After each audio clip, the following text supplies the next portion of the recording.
Welcome everyone to Just Like Mom Made. I'm Abigoliah. I forgot my own name.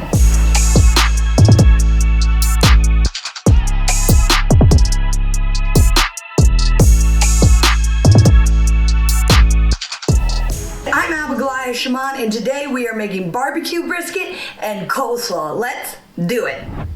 So this is a brisket. It's the biggest piece of meat in the world. It's kind of the under half of the cow, and it's quite a sinewy piece of meat, so the best way to cook it is to slow cook it. Now, real barbecue by Real Barbecue Masters is done outside in a smoker. It's a whole thing, but your girl lives in a flat and has never lived anywhere with a garden. So we're going to do it the inside way, which is with the slow cooker.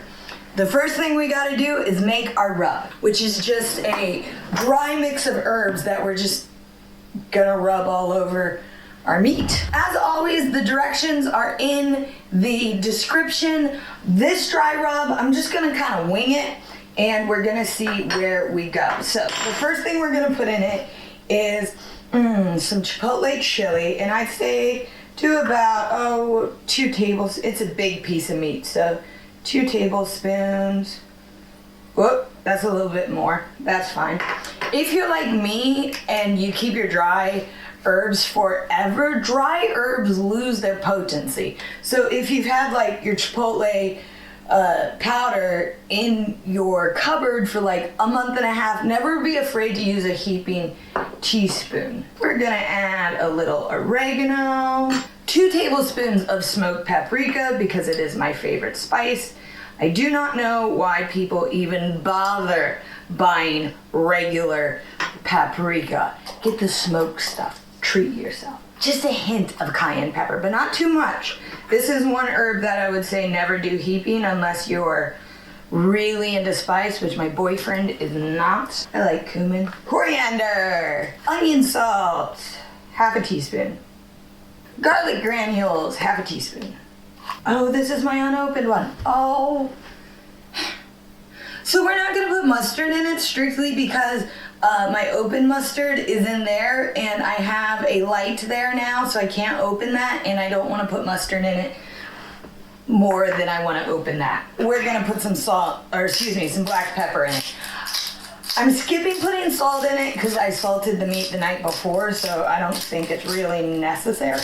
What if you can't barbecue but you want barbecue food? We're gonna use store-bought barbecue sauce. We're not making our own barbecue sauce today, so this should be pretty easy. So here's our piece of meat. If you turn it over, you'll see that there's like a lot of fat. We're gonna add liquid smoke, about a teaspoon on each side. Rub this guy down. Some liquid smoke. Whenever I do stuff with meat on this channel, I always feel like you're watching me doing something very, very personal, and it should not be seen. So we're just gonna rub it in and just really massage it in. You can do this the night before and it'll basically marinate it if you wish. Then we're gonna get our fatty side. Whoop. You see that right there? That is a raw piece of rubbed meat. Delicious. And now we're gonna sear it. The reason why you sear a piece of meat like this is it helps to lock in the flavor, and it'll be juicier when you cut into it later. Put a lot of oil in here because we have a very big piece of meat. I'm just gonna pick it up, fuck it. And then, fingers crossed we don't set off the smoke alarm this time.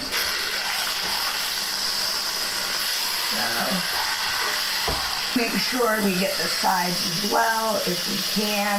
All right, I'm slowly just kicking that around and kind of ruining it. It's a bit too smoky, so we're gonna stop doing that right now. Come on. You're strong, you can do it. There we go. So that's our seared piece of meat. It's got some parts that are exposed, but that'll do. We take it and we put it in our slow cooker. So we're gonna put half of our barbecue right at the bottom, and then we're gonna take our meat and we're going to put it into our crock pot. You want the fatty side facing up Because what's gonna happen as this slow cooks is all of that's gonna render down. It's gonna sink through the rest of the meat, and it's gonna make it really tender and nice. Then we're gonna put the rest. I just wanna show you, look at that. That's what it looks like before it cooks. And afterwards, it's gonna be amazing. Crock pot on low. And it is supposed to cook for about 8 hours. We'll need something to go with our brisket because we're making brisket sandwiches. So now we're gonna make coleslaw. Time to reset. And now we are going to make our coleslaw, which is one of my favorite summer things ever. I could eat coleslaw all the time. So we are going to use 1 head of white cabbage and 1 head of purple cabbage because I think it's pretty. So we're just gonna slice it as thin as possible. So coleslaw, which I find to be an inherently American salad, was created by the Dutch back when they owned New York State. They would grow cabbages along the Hudson River, and they'd make something called coleslaw, which is spelled Koolsla. There's a recipe that can be found all the way back in 1770. Thin layers of cabbage, and then oil and butter and vinegar. Can we just take a moment of silence to imagine what life would be like without mayonnaise? We're just gonna use half of the blue one because it's just really there for color anyways, isn't it? I can do it. I did it.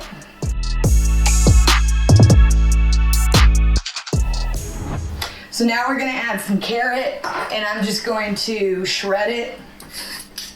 We're gonna call that enough. And because they're in such long strips, I'm just gonna kind of give them a rough chop so they're more, there we go, throw that in there. It's a rustic look because I can't be asked, but it's like my brand, guys. Secondly, my mom always put green pepper in coleslaw, which I totally recommend if you've never tried it. Also, it's just another nice bright thing to put into your coleslaw. This isn't gonna work. This, once I put in the dressing, there's no way I'm going to stir this. Oh, shut up, you. Okay, cool, so we've got our vegetables, and now we're gonna make our dressing. And the base of our dressing, you guessed it, is mayonnaise. It's 1.5 cups or 330 grams. Again, it's in the description. You can always look it up. So we are going to take our mayonnaise, and we are going to finely cut 2 spring onions into it. Pour that in there. And then we are going to add about a tablespoon of fresh parsley and #brag. I just washed it, so it's all wet. But look at this. I grew this in my own little herb garden. I'm gonna throw in some celery salt as well. A teaspoon. You want to do 2 tablespoons of sugar and 3 tablespoons of apple cider vinegar. Oh geez. 1.5.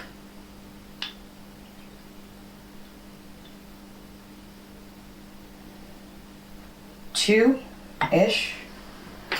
We're gonna whisk it all together, and then finally, the last thing we do is combine and mix.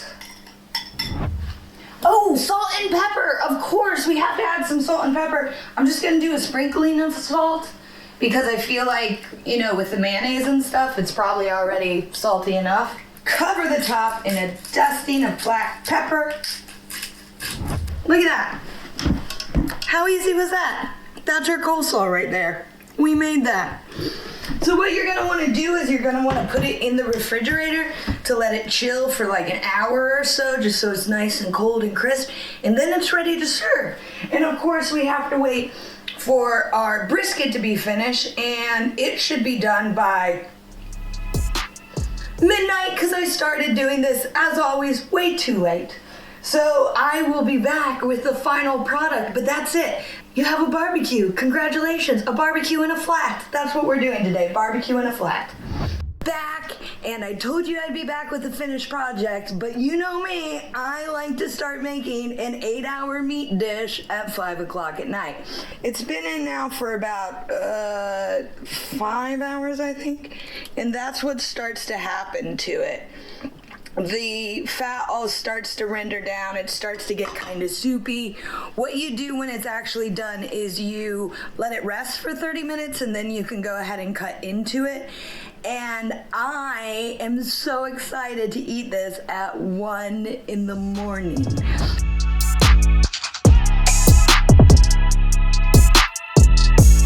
Thank you so much for joining me on Just Like Mom Made. You learned how to make my mom's coleslaw, barbecue beef brisket. Start it in the morning. Don't start it at 5 in the evening. You will get tired. And thank you so much, guys. Goodbye. It's not sexy. It's over the sink. Well, I thought that would look a lot prettier than it does.